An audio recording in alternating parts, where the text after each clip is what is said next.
let's talk about a population growth model where we're keeping track of how old each animal is.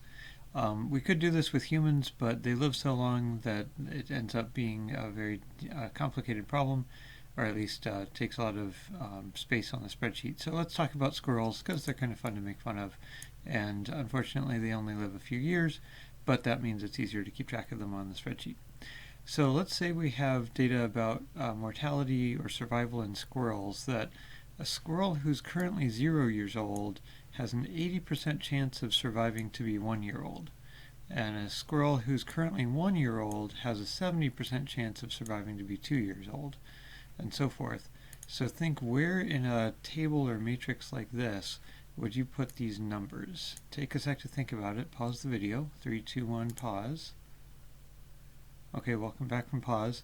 So the 0.8 would be not from 0 to 0, not in that diagonal column, but from 0 to 1.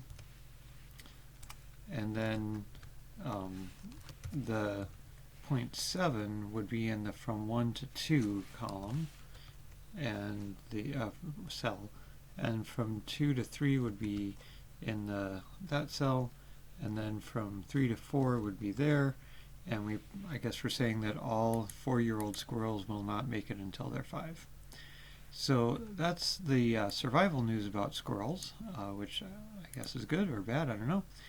But then we're also going to think, well, how do we get more squirrels? Well, squirrels have other squirrels, from what I've heard. So a 0-year-old squirrel, we'll say, is too young to have its own kids, so it has 0 offspring. A 1-year-old squirrel maybe has 1.7 offspring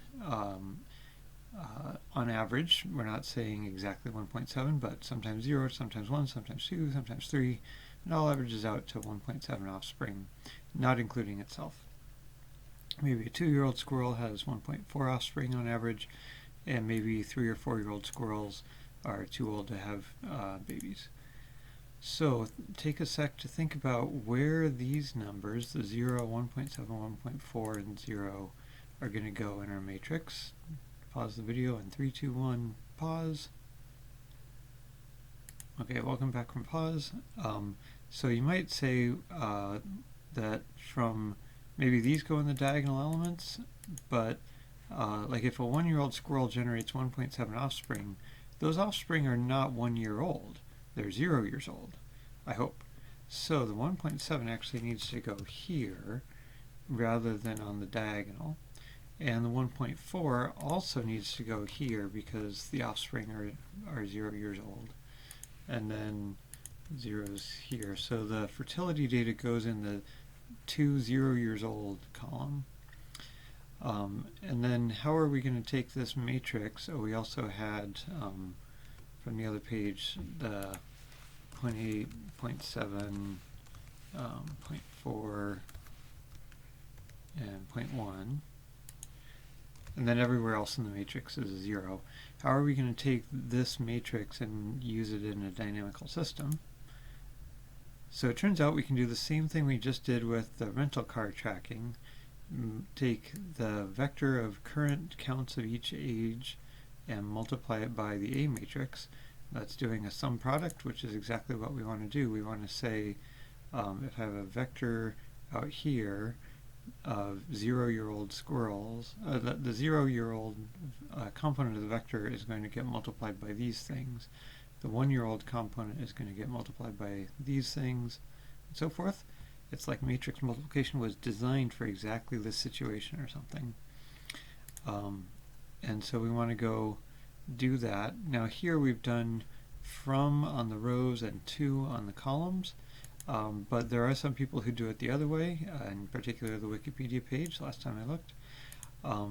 If you want to learn more about age separated models in humans, this is a really interesting talk by Hans Rosling, who is a very famous statistician who unfortunately passed away a few years ago.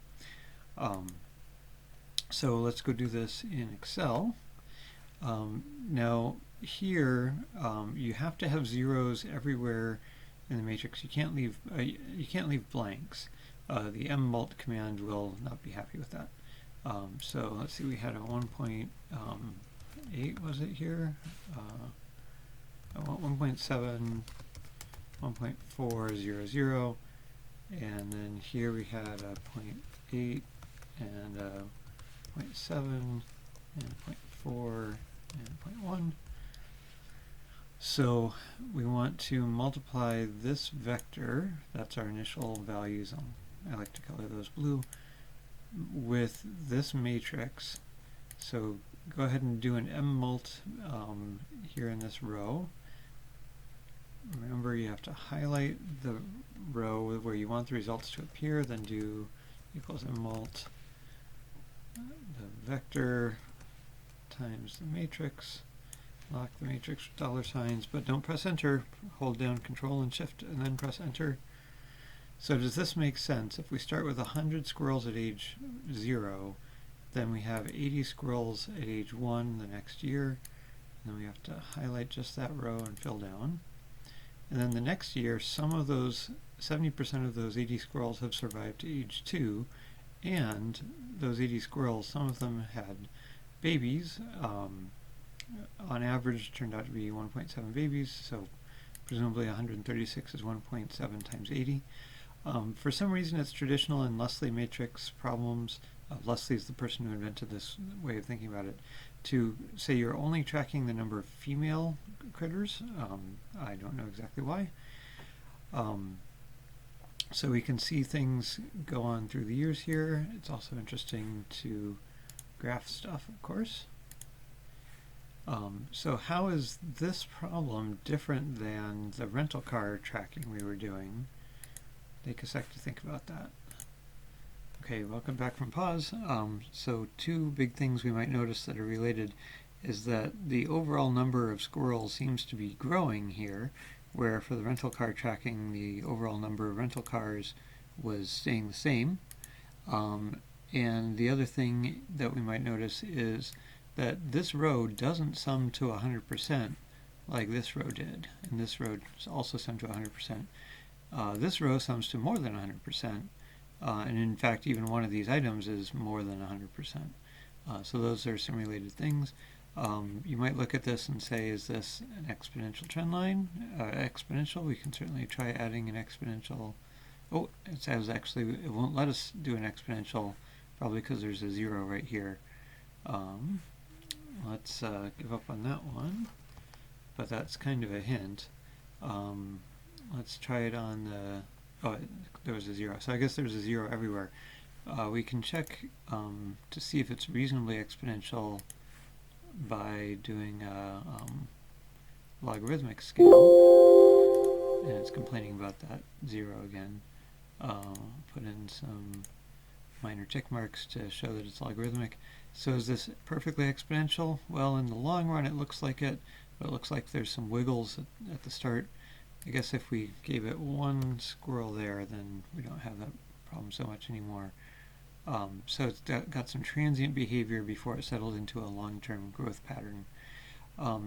If we took the total population,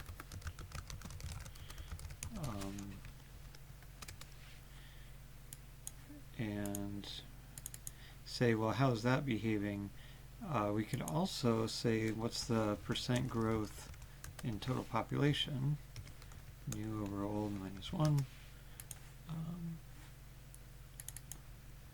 And the number we see here looks like it's approaching kind of a steady state. That's actually related to the eigenvalues of this matrix. It's basically the largest eigenvalue of this matrix. So there's a fun link with linear algebra. Alright, so that is our squirrel model. And then next video we'll talk about pharmacokinetics.